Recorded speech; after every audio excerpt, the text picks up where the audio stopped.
Hello, ഇത് ഡിക്സൽ എന്ന് പറഞ്ഞ ഒരു ടെമ്പറേച്ചർ കൺട്രോളറാണ്. ഇപ്പോൾ ഇതിൽ ഡിസ്പ്ലേയിൽ കാണിക്കുന്ന 13 ഡിഗ്രിയാണ്. പക്ഷേ അകത്ത് നമ്മൾ IR സെൻസർ വെച്ച് നോക്കിക്കഴിയുമ്പോൾ 3, 4 അങ്ങനെയാണ് കാണിക്കുന്നത്. അപ്പോൾ ഇത് തമ്മിലൊരു മാച്ചിങ് ഇല്ല.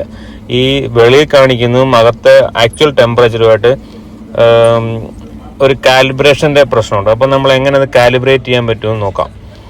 അപ്പം താഴെ നമ്മൾ സെറ്റ് ബട്ടണും താഴോട്ടുള്ള ആരോ ബട്ടണും, ഒരു മുകളിലോട്ടുള്ള ആരോ ഉണ്ട്, താഴെ ഒരു ആരോ ഉണ്ട്. ആ ആരോ സെറ്റ് ബട്ടൺ താഴോട്ടുള്ള ആരോ ബട്ടൺ പ്രസ് ചെയ്യുക. താഴോട്ടുള്ളതാണ് പ്രസ് ചെയ്യേണ്ടത്. ഞാൻ മിസ്റ്റേക്കിൽ പ്രസ് ചെയ്യുകയാണത്. താഴോട്ടുള്ള പ്രസ് ചെയ്യുക.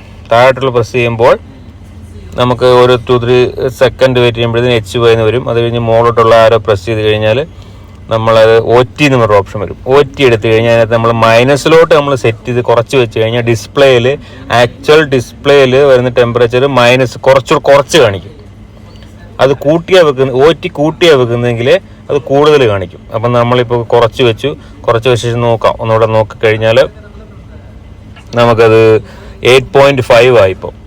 അപ്പോൾ ഇത്രയും കുറച്ചുകൂടെ കുറച്ച് കാണിക്കണമെങ്കിൽ നമ്മൾ ആക്ച്വൽ അകത്തതും പുറത്തോടെ മാച്ച് ചെയ്യിക്കണമെങ്കിൽ അതനുസരിച്ച് കാൽക്കുലേറ്റ് ചെയ്തിട്ട് നമ്മൾ ഒന്നുകൂടെ പ്രസ് ചെയ്തിട്ട് OT എടുത്തിട്ട് 2-3 സെക്കൻഡ് ഹോൾഡ് ചെയ്ത് പിടിക്കണം. രണ്ടുകൂടെ കണ്ടിന്യൂ ആയിട്ട് പിടിച്ചു കഴിഞ്ഞാൽ അത് കറക്റ്റ് ആയിരിക്കണം. അല്ലെങ്കിൽ അങ്ങോട്ടും ഇങ്ങോട്ടും ഒന്നും കയറി മാറിയും പോയി കഴിഞ്ഞാൽ അത് കറക്റ്റായിട്ട് വരത്തില്ല കേട്ടോ.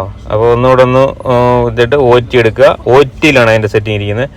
അപ്പോൾ OT എടുത്ത് ഒന്നുകൂടെ ഒരു 7 ആക്കി വെച്ചിട്ട് സെറ്റ് ചെയ്ത് കഴിഞ്ഞാൽ പിന്നെയും സെറ്റ് ബട്ടണും മുകളിലത്തെ ബട്ടണോട് അമർത്തണം. മുകളിലെ ബട്ടൺ അമർത്തുമ്പോൾ ആക്ച്വൽ ടെമ്പറേച്ചറിലോട്ട് പോയി കഴിയുമ്പോൾ ഇപ്പോൾ 6.3 ആയി. അപ്പോൾ അങ്ങനെ നമുക്കത് കാലിബ്രേറ്റ് ചെയ്യാൻ പറ്റും. ആക്ച്വൽ ടെമ്പറേച്ചറും ഡിസ്പ്ലേയിൽ അത് ചിലപ്പോൾ സെൻസറിൻ്റെ എന്തെങ്കിലും ഇഷ്യൂ അല്ലെങ്കിൽ അത് റീഡ് ചെയ്യുന്നതിൻ്റെ പൊസിഷൻ്റെ ഇഷ്യൂ ഒക്കെ ആയിരിക്കും. അപ്പോൾ നമുക്ക് ഇങ്ങനെ അത് അഡ്ജസ്റ്റ് ചെയ്യാവുന്നതാണ്. Thank you for watching.